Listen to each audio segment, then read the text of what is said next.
everybody. I am Gary Michelle Dixon. I'm the Executive Director of STAG Indie. And today I get to talk to one of my truly favorite people because he is always amazing and interesting. Our guest today, of course, has an iconic career. He has credits by the hundreds. We know he's well known for having worked many times with Spike Lee, but he's also worked with a number of amazing other directors in his hundreds of credits, including Bill Duke, Rick Famuyiwa, Casey Lemons. He has done it all. So I would love to bring up actor, producer, writer, Roger Guenveur.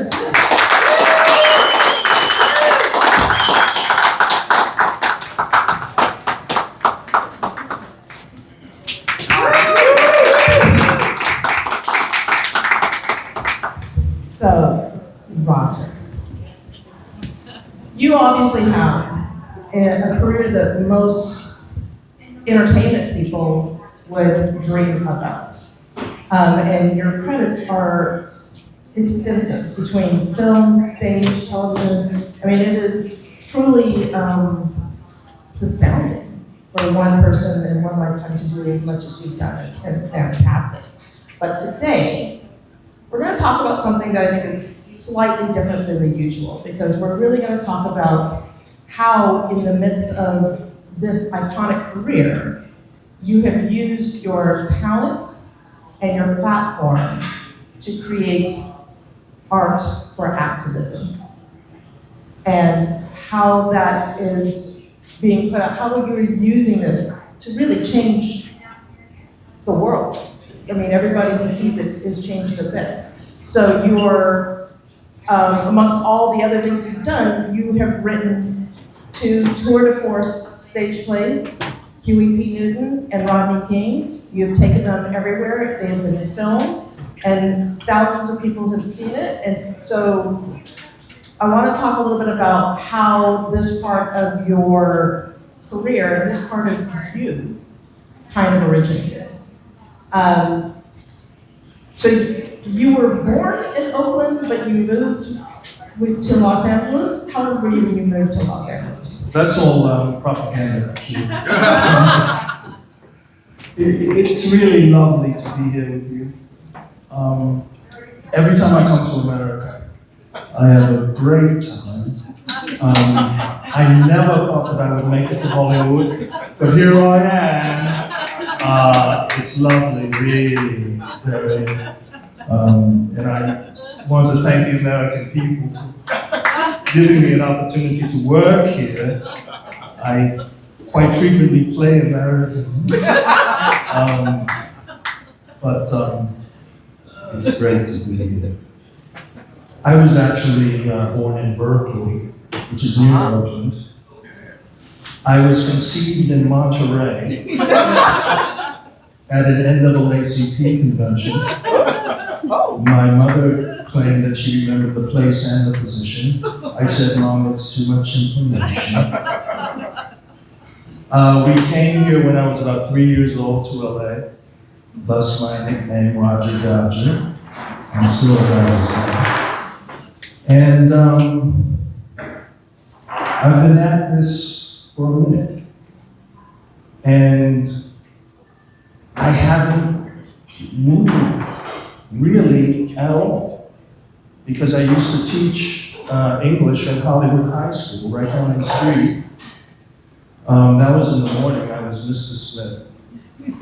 Then in the early evening, I was Roger Guenveur Smith doing Chekhov and Genet, Shakespeare. And then in the evening, I was Holly Watts. I was rocking the mic. Because that's where I grew up, halfway between Hollywood and Watts. So I was Holly Watts. Yo, baby, that's me, rapping on the mic since 1983. So to be here at HollyShorts amongst great friends, great colleagues, is a tremendous gift that I feel that I've been given at this moment. And it's great to be in conversation with you. Again, we've had a couple of previous conversations, but I think this is the first time we've gone one-on-one. It is. Are you ready? Are you ready? Shall I check the ball first? See? Well, so I love the fact that, like, first of all, that this is essentially home, except it was set in London. Yes. Yeah. So, do you think, though, that as you were coming up, at the time that you were being raised, Oakland, Berkeley, and LA were definitely a hotbed for activism at the forefront. You know, Black Power, everything was kind of happening as you were kind of coming into being. Do you think that that had a great influence on the kind of artist you ultimately are? Oh, absolutely. In utero. My parents came to Los Angeles having just married and looking for a place to stay, and they were denied accommodations. Right here in LA, y'all. We're not talking about LA, Louisiana, we're talking about LA, Los Angeles. Because they thought that my mom was a white woman.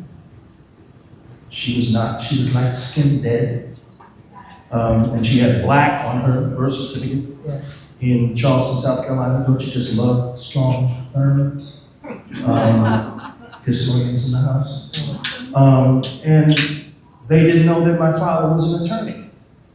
And that my father made a living by suing motels, like the motel that denied him accommodations, because they discriminated against black and brown people. So my parents sued successfully, and they built their own motel with the settlement, 3 blocks away from the motel that discriminated against them and took their business away from them. Yeah. And this is where, Hollywood. and this is how I grew up. So when you talk about being exposed to activism, it was right there at the dinner table. I mean, it's in your DNA. It wasn't a thing you put on then, it's a thing you live. It's a thing that you breathe because that's your family and that's how you're raised. Yeah. And I think you never forget that kind of grounding and foundation and roots. Well, my parents came to California seeking the opportunity that they were denied in the Jim Crow South. My mother, Charleston, South Carolina, my father, Portsmouth, Virginia. And so lo and behold, boom, here they are on Santa Barbara Avenue, which is now Martin Luther King Boulevard, being discriminated against and doing what they needed to do. And changing everybody around them by building their own. Absolutely, and Dr. King stayed at our motel. Wow. Palmview Motel, and I think he still owes us money, so I'm looking for reparations from the Martin Luther King estate. I don't think that's what they mean when they say reparations. I think that might be the wrong, Oh, that's it? Oh, okay. wrong group. Good luck. What's up, Virginia? I see Virginia. So then, you're growing up, well, first of all, when did you know that acting was your way? That was your, not just your desire, but that is an actual path. One of my father's best friends was a man named, rest in peace, Milton Wood, who was a distinguished actor and director, but he came to LA and there was not that much room for distinguished colored actors and directors, so he was a school teacher. And that's how he supported his family. But he was in the kitchen one night with my parents, and my parents were just arguing vociferously. And it was very sad, you know, traumatic for me as a little boy. And my Uncle Milton said, Roger, your parents are simply rehearsing what is called a play. I said, a play? He said, yeah, it's a play called Who's Afraid of Virginia Woolf? So that was my first exposure to the potential of the dramatic form. you know, my parents doing this little scene that they were going to present to one of their social groups. Wow. Yeah. And the fact that you were able to, as a young child, understand the emotional connection to it because you felt the emotion of it before you knew what it was. Absolutely. That's, so you were destined. Well, I'm not really qualified to do anything else. If I had apprenticed with my grandfather, who was a master plumber in Charleston, South Carolina, I would be, you know, fixing toilets. But instead, I'm fixing human emotions. Both essential, by the way. I would save a lot of money on plumbing. Any plumbers in the house, please? No. Yeah, leave your card, hit them up. So then, as you were, you know, going through your career, you're starting out, you're doing it, and so you went to Yale Drama School, which is obviously one of the elite. It's called the Guenveur. Really? Really? And you can go there tuition free, courtesy of Mr. Guenveur. Well done. Even though he's paying alimony now. He about to if he do you remember what you auditioned with? I did the prologue to Henry V, Wow. and I did a scene from Derek Walcott's Dream on Monkey Mountain. Do you remember what it felt like? Do you remember? Oh man, it was hardly anything do I remember from that moment. You know, I did it on kind of a lark, because I entered Yale studying history, and I thought I was going to do a PhD in history. And on a lark, I auditioned for this thing called the Yale School of Drama. And I was accepted into a distinguished class, which included some people you might have heard of, Angela Bassett. Have you heard of Miss Bassett? Mr. Charles Dutton was in our class from jail to Yale. I'm sure you know that story. It's a tremendous story. And a guy named John Turturro. And I wound up working with those three people on screen, courtesy of our colleague, Mr. Shelton Jackson Lee, AKA Spike. I mean, it's a phenomenal thing to know that, especially at that time, but it's a great thing to know now that your peer group is essential to really fostering those friendships, because look at that class. Like, if you were singular and not paying attention to who else is in that class, you miss out on the opportunity to make friends and colleagues out of John Turturro, out of, you know, and Spike as well. His class at NYU had Ang Lee and Ernest Nickerson. Ang Lee is his cousin, right? I don't believe Oh, no, that's that. Malcolm Lee. I mean, it might be, but it might be one or two removed. Inside joke. But yeah, so, you know, I think it's an important thing for filmmakers to understand, creatives to understand, that everybody often wants to just look up. I want to meet that person's the head of a company, but really where you should be looking is to your left and to your right. Because those are the people who are talented and they're in your wheelhouse and you can build careers together. And, you know, they say a rising tide raises all ships. Well, these are the ships around you. You gotta be sure that you're watching who else is rising next to you and not always who's leagues ahead of you. I'm kind of curious, I want to ask, how many people here are, you know, I was going to say filmmakers, but I want to be more specific than that. How about directors? Good amount of directors. How about writers? And actors? All right, producers? Okay, thank God. I was like, A lot of hats up there. I know, I love that most of it is everybody has all those jobs, because we know when you're starting out, you do every job. Caterers?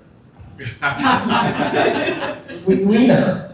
So then, here you go, you're starting to work, you're doing your thing, it's moving along. When did the desire come and why to write Huey P. Newton? Like, when did that seed start to blossom within you? People had always told me, even when I was younger, that I had a certain resemblance to you, co-founder of Black Panther Party for Self-Defense. But that was the easy part, that I bore a resemblance to you. That was only skin deep. I knew that I had to dig very deeply in order to play an extraordinarily complicated man. I was very, very fortunate to have met a gentleman from Oakland, California, who actually encountered Huey Newton as a child. And we set about the collaborative venture of creating a so-called solo performance. The gentleman to whom I'm referring is Mr. Stephen Adams.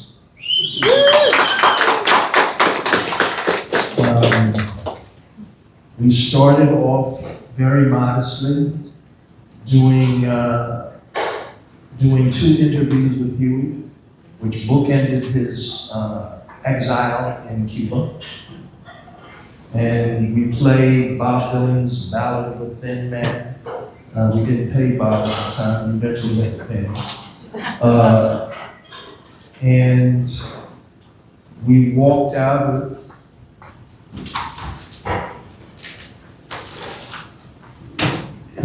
that reading. Words. Looking at each other and knowing that we have been blessed and cursed with this adventure. And when I did Huey for the first time in the Bay Area, his brother was there, his sister was there, chairman of the party was there, his widow, Frederica, was there. And I said, well, if I can get through this, I can get through anything with you. And we took it all over the world. We were at the barbecue in London. And that night, this was in San Francisco where the premiere occurred. I went over to Oakland. And I went over to Lakeshore Drive to see if I could get some inspiration, because he had when he came out of prison, he went right across the lake to a big penthouse apartment, 24th story, and I looked up. I wasn't going to get in, there was security, of course. And then I looked up, and then I looked down, and there was a crumpled pack of cool cigarettes, which he smoked incessantly. And I said, okay, here we go. Thank you.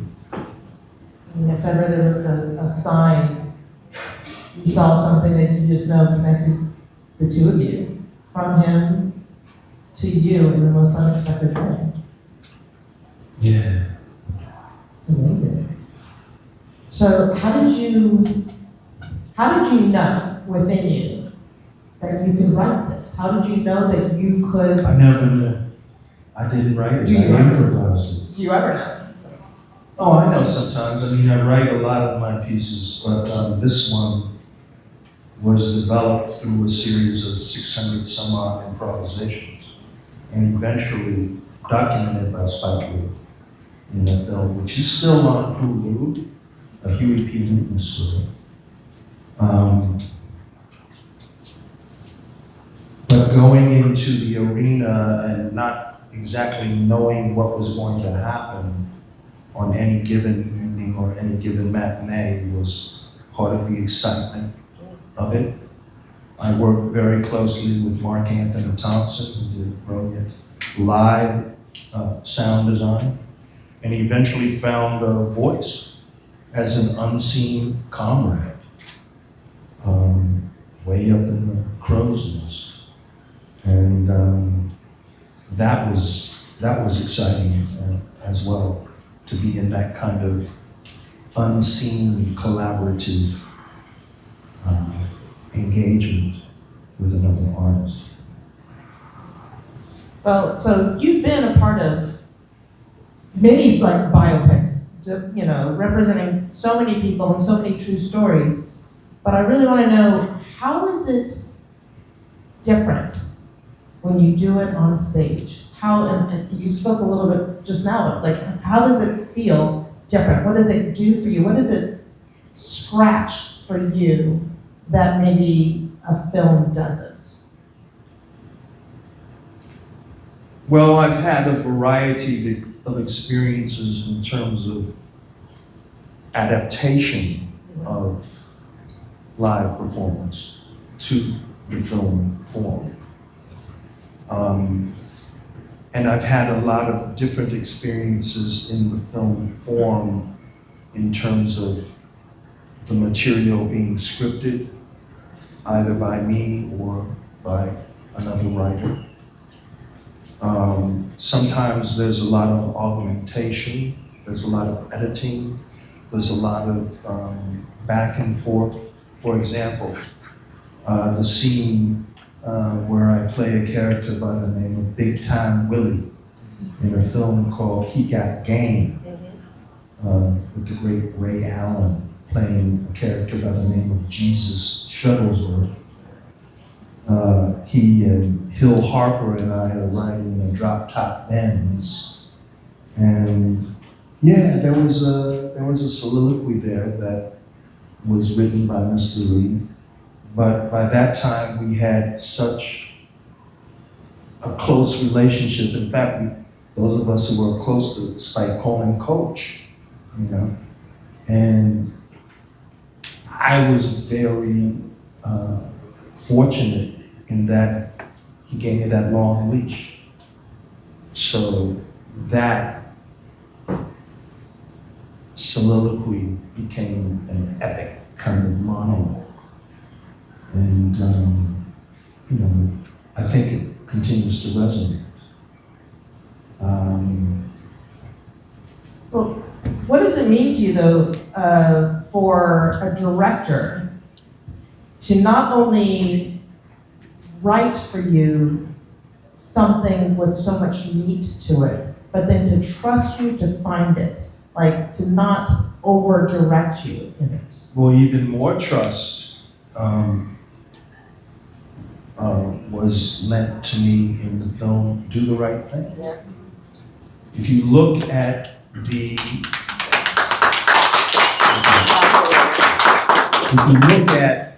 script of Do the Right Thing, which was nominated for an Academy Award for Best Original Screenplay, you will not see the character of Smiley in the screenplay. That's the character that I played. He was completely improvised. Wow. So Smiley, spoiler alert for those of you who haven't seen it, there's a good person. Spoiler alert, cover your ears. Smiley becomes the arsonist. He's the guy who burns the pizza parlor down. Completely improvised moment. Wow. And we weren't really sure where we were when we started with that. I had these cards of Malcolm shaking hands with Martin. I had a bunch of different colored, markers. I had a primitive Walkman where I was listening to Malcolm X cassettes. And that's all I had. First scene. I'm trying to sell one of these pictures to move play best night. And I didn't know, I wasn't sure. But then I asked this guy behind the camera, a guy by the name of Ernest Dickers. I said, because I knew I would be working school days. I said, how was that? Was that cool? Because Spike was doing a million things, you know, including, you know, playing the movie. Ernest just said, yeah, man, was struggling. Wow. Again, the people who are around you will hold you down to give you that freedom and that space to just know you're good. Keep doing what you do is everything. How much confidence did you get from being on sets like that allowed you to explore the depths of your talent? Like, how essential is it? True blessing. Look, I was doing repertory theater up at the Guthrie Theater in Minneapolis. I was doing Pinter, Ionesco, Shakespeare, and I didn't aspire to a career in film. I was satisfied because I had a gig at the Guthrie Theater as part of the company, and all I had to do was wake up and act. I went to see this film called She's Gotta Have It. And I sat through it twice. So maybe I owe Spike some reparations. And I said, who is this guy, Spike Lee? Where is he? What is he doing next? And I was able to finagle a cattle call audition for this film called School Days. And he thought that I was demented enough to play a fraternity pledge named Yoda. Those who know, they know. I won't say it. So that was the true impetus for the next phase of my work. Because I had worked independently on stage and performance art, so-called political, certainly political interventions by way of Hollywatts. First you say apart, and then you say hate. Put them both together, then what do they make? They make apart hate or apartheid. Whichever way you pronounce it, it still means genocide. What does that mean? That means another brother died. What does that mean? Another sister died. What does that mean? Another baby cried. They like to separate the black from the white. They like to separate black people from our rights. Is that right? Heck no, that's wrong. And that's why I gotta sing this song all night long until the break of dawn, and you don't stop. The HollyShorts rock. Wow. Yeah.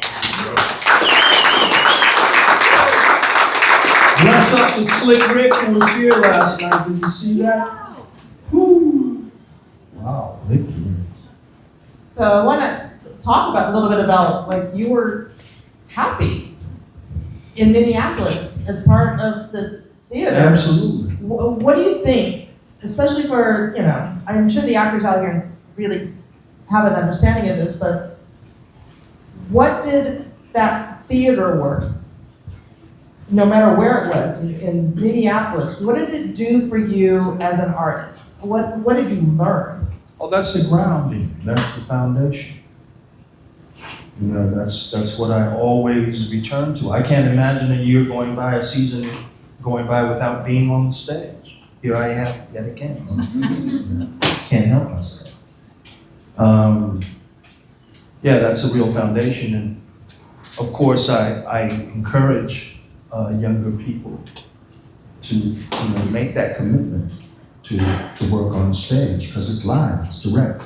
There are no retakes, right? So I teach a course called Performing History, in which I encourage my students to create from the archives, as I have, In fact, I taught a class this morning in prison They were in prison. via Zoom. They were in Pennsylvania, and I was in Echo Park. And I was doing the same thing that I do with students at Cal Arts and at Yale and at Occidental, encouraging them to dig deeply into the archives of their minds, of their imaginations. What do you think that they gain from this? What do you think it does for them? Hopefully they gain their freedom. If not practically, then at least spiritually and artistically. Right. And participating in the class as well are formerly incarcerated students. There's one brother who was in prison for 44 years, who always lends a really interesting perspective on the proceedings, because he's an OG, and he brings that to the table. And young pups, 21, 22, 24 years old, trying to find a way out, not just out of the bars, but out of the mindset of self-incarceration. You know, Slick Rick was in the joint. He wrote a couple of albums and recorded them while he was incarcerated. One is called Life Behind Bars. Yeah. So it's not all about la-di-daddy, you know. I mean, at the venue of mental health, of being able to expand your horizons in your mind, even if you can't expand your scope where you can walk, is vital. Like, nobody can stay within a cell and keep their sanity if that's all they ever think about, and that's all they ever see, and that's all they ever contemplate. So to open a door and open a window for people is a tremendous gift. I think Smiley in Do the Right Thing, you know, has an iconic kind of continuing resonance because of this, because of his ability to see beyond that one block in Bed-Stuy. Yeah. And to come out and say, "Good morning, my name is Smiley, it's Malcolm, and this is Martin, and now they are the dead, but we still have to fight against apartheid." Now at that time, Mandela was still on lockdown. Okay.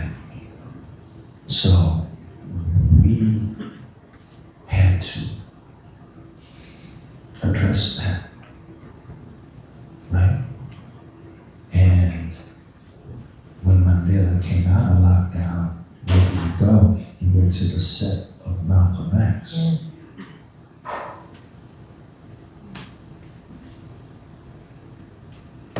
Art for activism. Where he is quoting Malcolm X to South African students.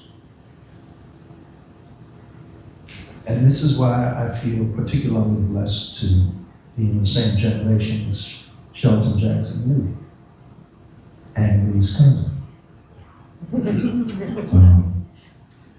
Because I think we have seen eye to eye, even though he's remarkably shorter than I am. I'm curious, do you, no, I'm not doing it. Do you remember, like, every kind of pivotal role? Like, you pull your dialogue from so many different things so easily. Does it just stay in there? Does it, on a cellular level? How do you do it? I don't know, I can't remember what they had for breakfast this morning, but I can give you a 52-minute monologue focus on Rodney King. I can give you some Christopher Columbus. I can give you some Otto Frank, who was the father of diarist Anne Frank. You know, Smiley, I know was influenced by my friendship with the late great Jean-Michel Basquiat. And at the same time that I was in Brooklyn doing Smiley, Jean-Michel was in Harlem, in Manhattan doing heroin. And we lost him when we were shooting. We did the right thing. And my friendship with him is the subject of my latest solo performance. It's called In Honor of Jean-Michel Basquiat. And it premieres in Los Angeles in October 16th. So we'll be at the Outside In Theater, which is in Highland Park on York and Avenue 54, right in between a car wash and a taco truck. So you can drop your car off and get you the taco afterwards and get some theater as well. But yeah,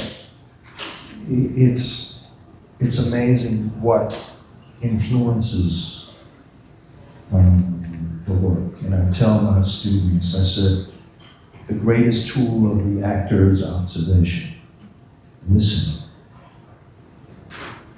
observing, watching, right? Because you never know where something like that is going to come from.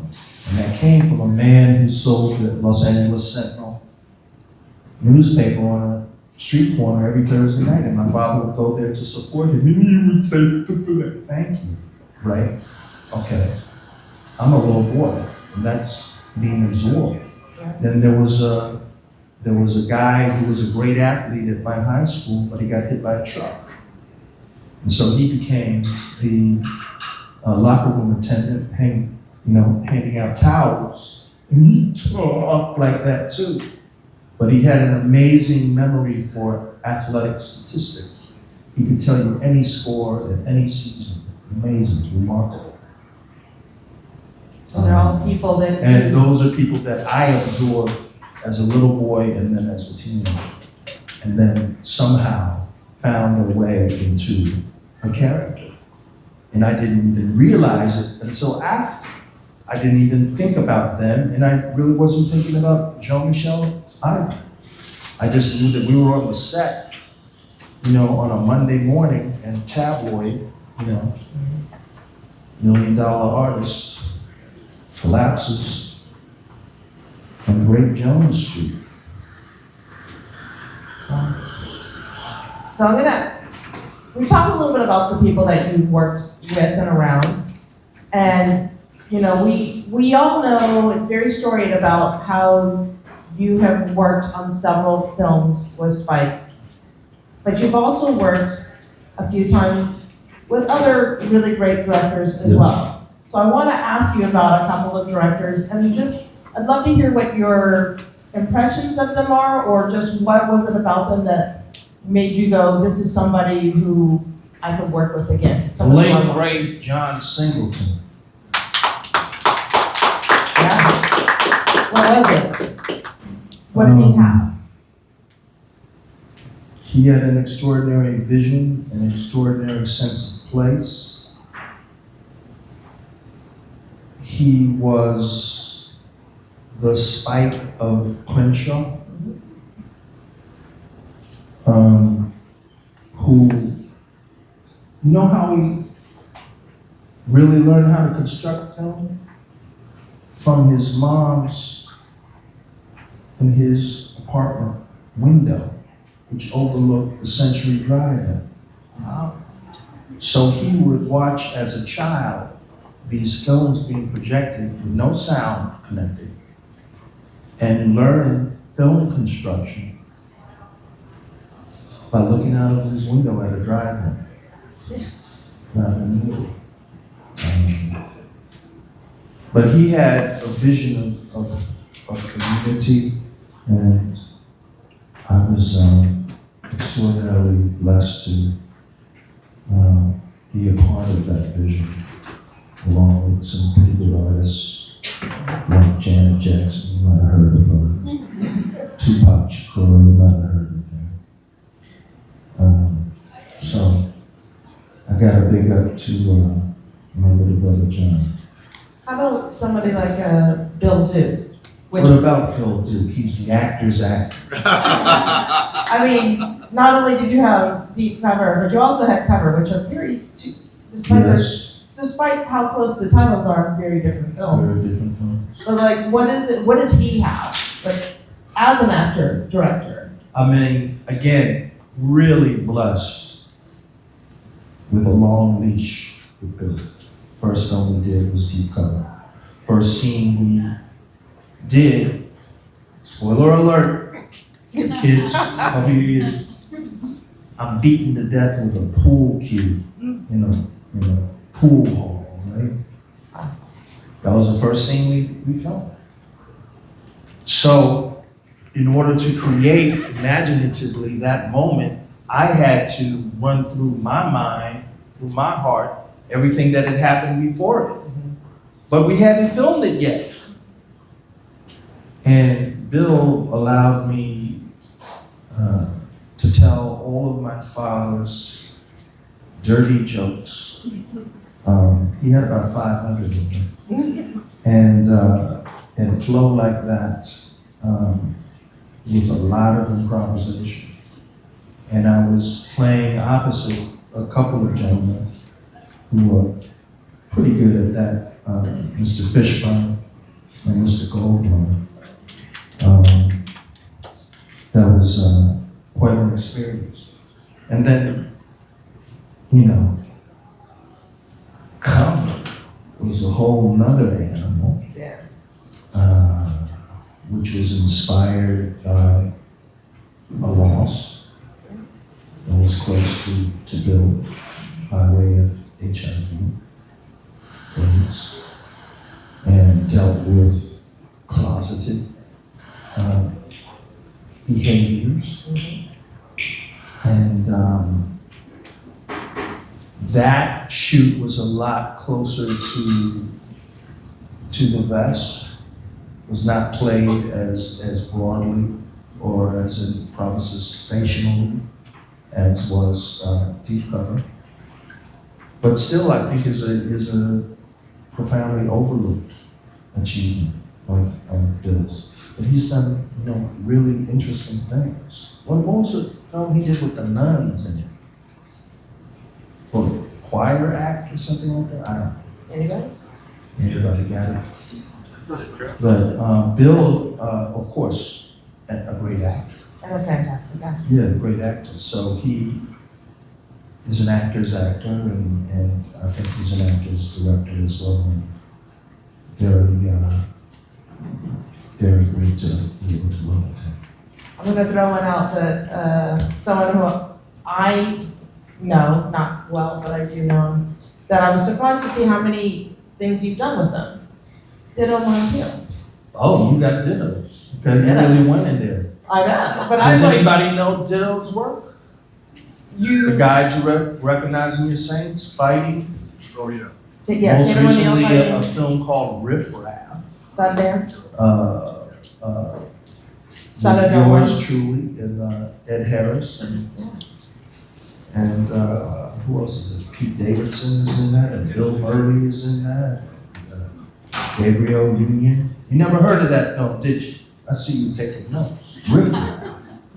And I got to speak Italian in it. And he's such an interesting individual. Yeah, Ditto. And I've done 5 films with him. I was so surprised because I 5. didn't realize that. Yeah. And notable ones, like, he's Son a of great No actor. One with Pacino, and Fighting, opposite Channing Tatum, and Terrence Howard, and The Clapper. Yeah, The Clapper. I mean, And Ditto came out of Queens, Astoria, Queens. He was a punk rocker, hardcore punk rocker. He had his group was called the Gutter Boys, and he was the lead singer. And along the way, he wrote a memoir of growing up as a Nicaraguan American punk rocker in Astoria, Queens.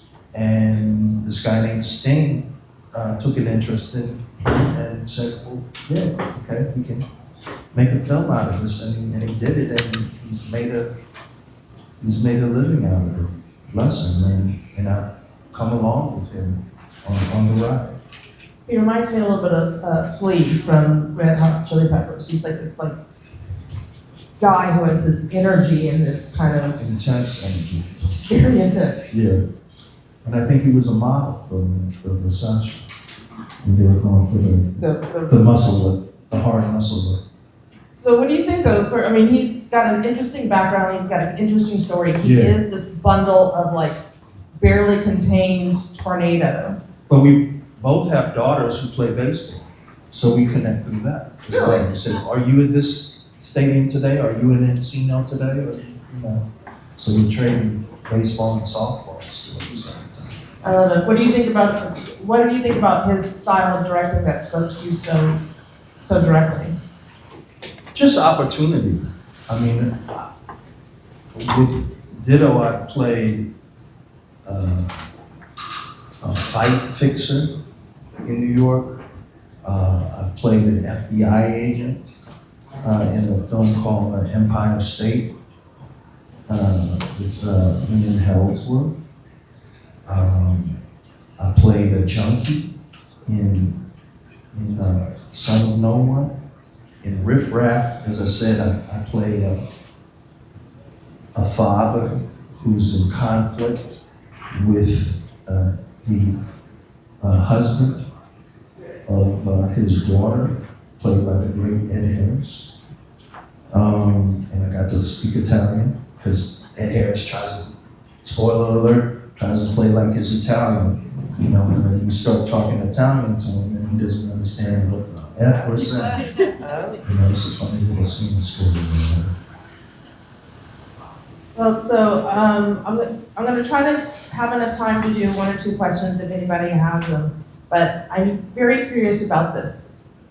You have worked in one of the most famous ensemble groups of actors ever, or in our collective thing. If you could make your own ensemble of actors today, but you could bring in people who are past. If you could bring in 4 others to be the ensemble that you create, who would you want to bring into your ensemble? Well, first of all, I have to acknowledge my sister, who was featured in a film on the 13th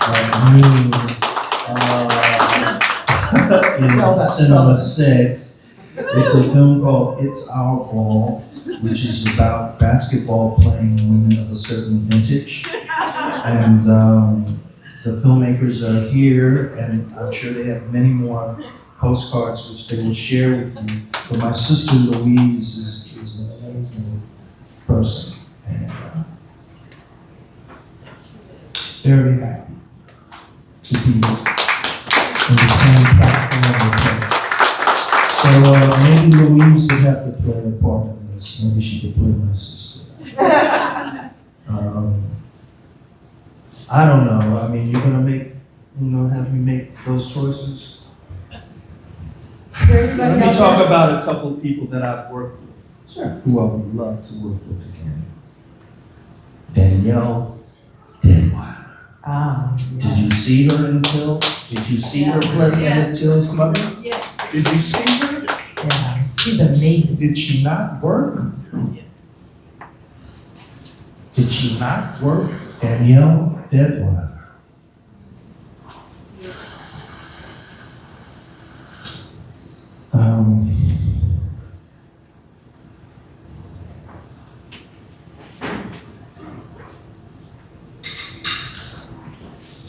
I worked with this guy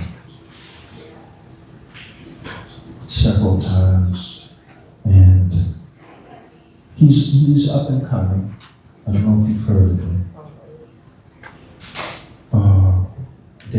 What is it? Denzel Washington. You've seen us together in that game. Seen us together in Malcolm X, famous Russian roulettes. You've seen us in American Gangster. Going down the river on a raft, and I must say that there was no life vest involved.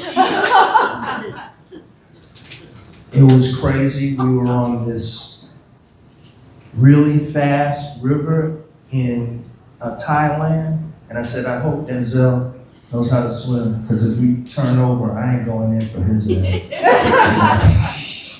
You know. I would love to have another go at working with the guy I think is absolutely top-notch. And you know what makes Denzel so strong is his stillness. And when we did that Russian roulette scene, right, in Malcolm X, I said, this dude's not gonna do anything. He's not gonna do nothing. In fact, he's sitting up there eating almonds and peeling an orange. And he's about to blow my brains out. And I said, if I'm gonna survive in this two-shot, I gotta do less than nothing. And that's what I didn't do. Nothing. I didn't do nothing except play in the reality of that moment. And I think the scene worked. So I would love another go with that. So who we got? We got Daniel Denver. And then Denzel Washington. Sister Louise. My sister Louise. That's a starting five right there. Almost. I mean, you could go with those if you're welcome to add one, but I think right now you've got a pretty amazing, you could just go with that and get an Oscar handed to you. Okay. I'm gonna take a Don't moment. jinx When you put that together, just thank me in the speech. We're gonna take some questions. Yes, you had your hand up. I mean, I've followed your career from Do the Right Thing, and I've always thought your work was so different from what was being shown, especially for Black actors at that time. And you did a scene on Get on the Bus, which to me was one of the most powerful things that I've ever heard on screen. And Which part of that? when there's a scene when you're on the bus, and you kind of just stop everything and you just tell the story. You tell your story and you speak on what's going About on. my mom? They're on like the bus of this. I mean, you can tell what it's about. They're getting on the bus to go to the Million Man March. Yes. And there's just a moment that you have. And We're gonna get you a mic. that's it. I was No. Please roll the question back so we have. So that everybody can hear it. I just really want you to speak on your, first of all, your presence in that film. And I don't think a lot of people know about that film. It was a very important part of history in America.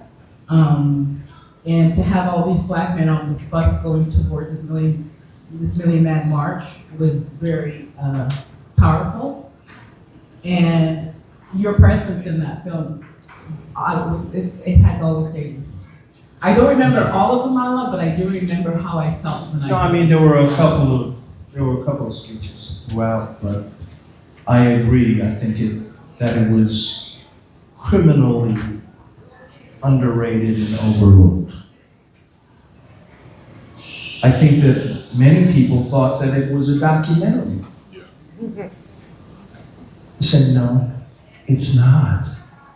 It was written by Reggie Bythewood with some additional improvisations by yours truly and other people in the hands. And it just happened to have included an outrageously talented, you talk about company of men. The late great Andre Brown. Yeah. The late great Ossie Davis. The late great Bernie Mac.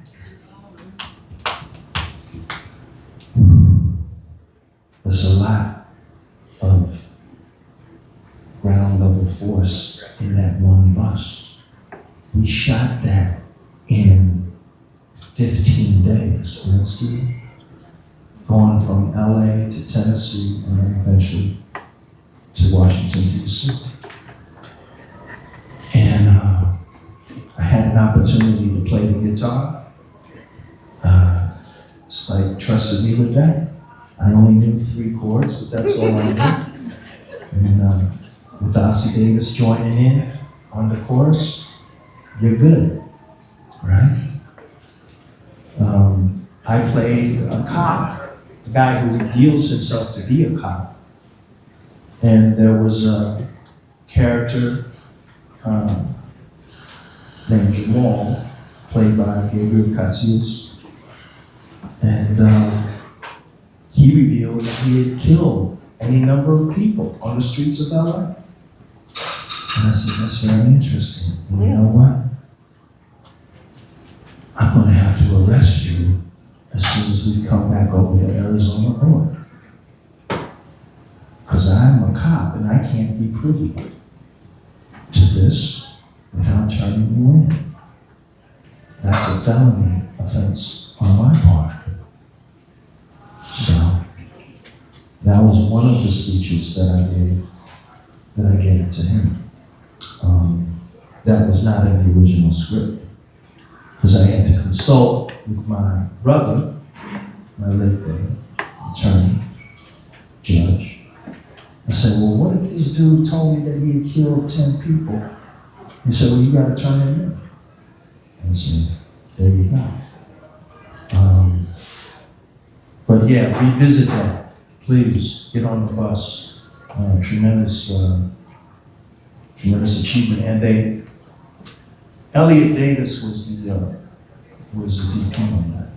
And they created this rolling thing which went down the middle of the bus with the camera attached, right? It was, pretty ingenious what they did, because the great majority of the film takes place in that. You ever seen this film called Das Boot? Which takes place on a submarine. I like to compare it to Das Boot, in that. You have all these men confined in this very dangerous, small space. I want to take one more, and she just walked out, so I think I'm going to do it because I thought she'd tell me no. Do we have one more question? We're technically over time, so. One more question, maybe from the youngest person in the audience. Right. Who's the youngest person in the audience? That's cool. That's cool. Who's the youngest person in the audience? I will say she did just give me the she came back in. So I should have said it on the All right, mic. the youngest person in the audience will have to ask us a question after. Later. Somebody help me. Yeah. All right, so Who's the please oldest join person me. in the audience? I'm not raising my hand for that. Please join me in thanking Roger. Thank you, guys. Great to be with you again, and great to be with all of you. Please, It's Our Ball is on the 13th at noon in Cinema 6. You have a bunch of postcards, right? And it has my sister's picture on it at the left side. and support all of the great work that's going on here. Stephen, brother, thank you so much. Theo, thank you too. Merci. Well done, HollyShorts. Yeah, well done, HollyShorts. Thank you so much.